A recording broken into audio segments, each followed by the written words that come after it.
How to cut out an image on Canva. Hello everyone, in this video I'm gonna show you how you can cut out an image on Canva. Firstly, open Canva and click on Create a Design. There are two methods from which you can cut out an image on Canva.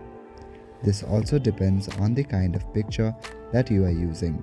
If you want to cut out your image in some specific shapes, then you can use these kind of elements on your Canva. I'm gonna select two kind of shapes. One is a square cutout and the other one is a circle cutout.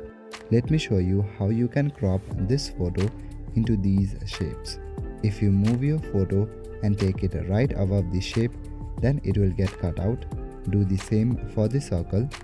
It is easier if you want for specific shapes. However, if you have a different picture, for example this one, then you can use the background remover feature.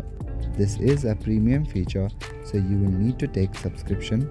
But once you use this feature, then your photo will look something like this. So that is it for this video. I will see you in the next one. Thank you.